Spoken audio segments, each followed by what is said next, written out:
eu vou dizer para os irmãos, ele vai morrer e vai para o inferno. Ele vai morrer e vai para o inferno. Pastor, você está sendo muito duro? Não.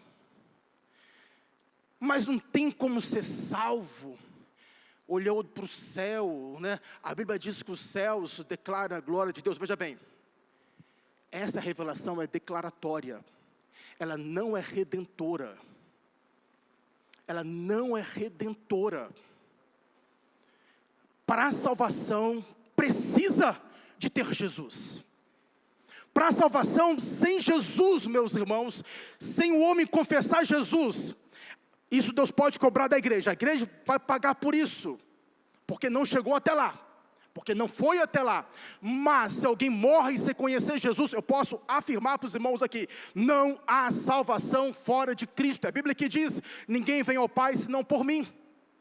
Porque a ele foi dado o nome que é sobre todo nome, para que o nome dele todos sejam salvos. Salvação exclusivamente em Jesus. Não existe salvação porque alguém está crendo num Deus do céu, num Deus do sol, porque alguém, não existe salvação pela lei, não tem como ser salvo porque eu estou obedecendo os mandamentos, não existe salvação. Por quê, meus irmãos? Se você disser que há salvação nisso, então eu vou dizer para você que não precisava de Cristo ter vindo ao mundo.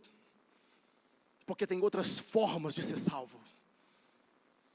Tem outras formas, por isso que Paulo fala, eu me esforcei para pregar aonde Cristo ainda não foi anunciado, meus irmãos.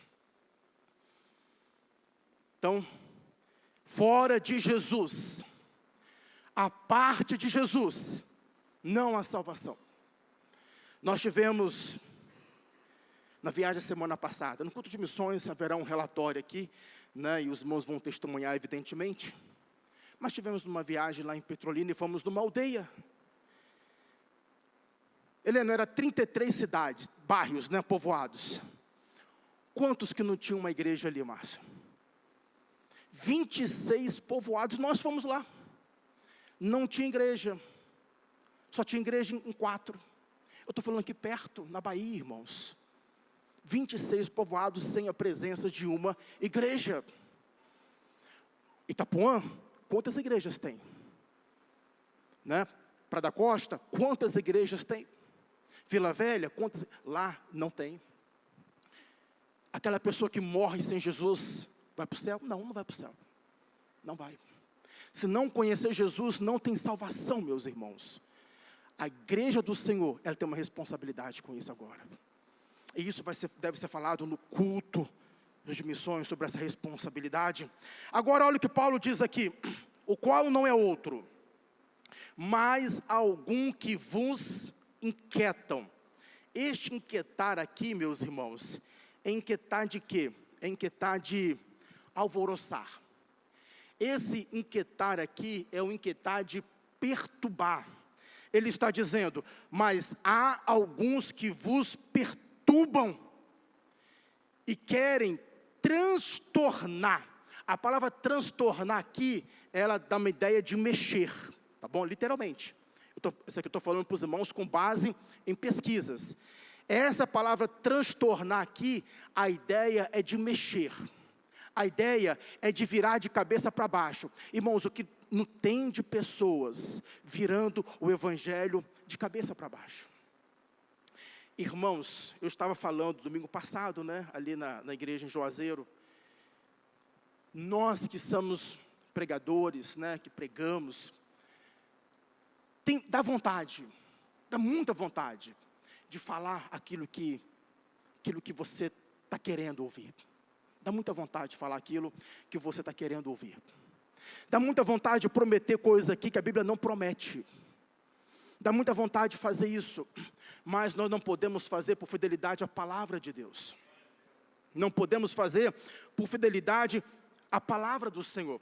Mas esses homens aqui, a Bíblia diz que eles estavam virando, transtornando aqui, quando falam, eles estavam transtornando o evangelho, estavam virando o evangelho de cabeça para baixo e dizendo coisas que Jesus, coisa que o evangelho não diz. E é por isso que Paulo aqui, meus irmãos, está falando de uma forma tão dura, dura, a expressão aqui, ele está sendo muito duro com essas pessoas. Irmãos, quantos perturbadores nós temos hoje, não é verdade? Quantos agitadores, essa palavra que fala aqui sobre mais alguns que vos inquietam, alguns que vos agitam. Quantos agitadores que nós estamos tendo hoje, que estão perturbando. Está cheio aí, os irmãos, né, que tem as redes sociais, quantos perturbadores, irmãos. E nós precisamos hoje, como igreja, ter discernimento do que é o Evangelho e do que é o Evangelho falsificado. Existe um Evangelho puro, e existe um Evangelho que é falsificado, e os irmãos precisam de ter esse discernimento, comigo quando eu estou pregando e com qualquer um, vocês precisam conferir na palavra de Deus.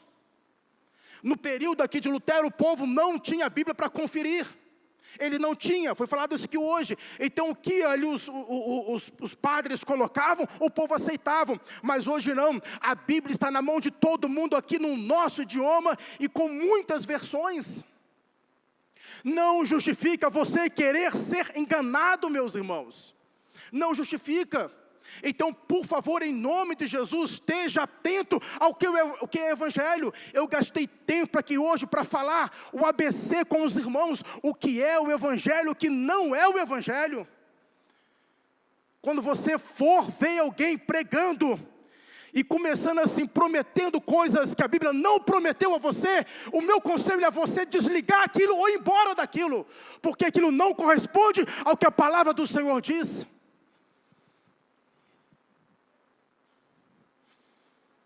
E nós precisamos de ser assim, meus irmãos. Nós precisamos de ser assim. Se tirar o Evangelho da igreja, sabe o que vai ser?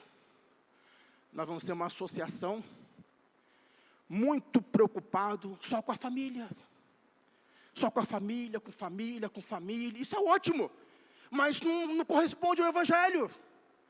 Nós vamos ser uma associação só preocupada agora com os relacionamentos. Agora é os relacionamentos. Não precisa ir na igreja não. Domingo que vem os irmãos não precisam de igreja.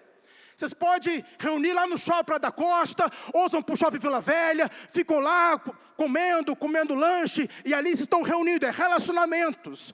Tira o Evangelho, aí vão prezar só os relacionamentos. E não é verdade isso, meus irmãos. Não é verdade isso. Mas isso está acontecendo. Movimentos de crescimento de igreja, quando tira o Evangelho, o culto fica sendo mais como uma pesquisa de crescimento de igreja, onde tem que trazer gente, meus irmãos, não há por que se preocupar com isso. Quem Deus tiver de trazer para cá, Deus vai trazer debaixo da sua soberania. Nós evangelizamos porque o Senhor manda evangelizar, nós convidamos, mas nós não estamos aqui para promover crescimento de igreja.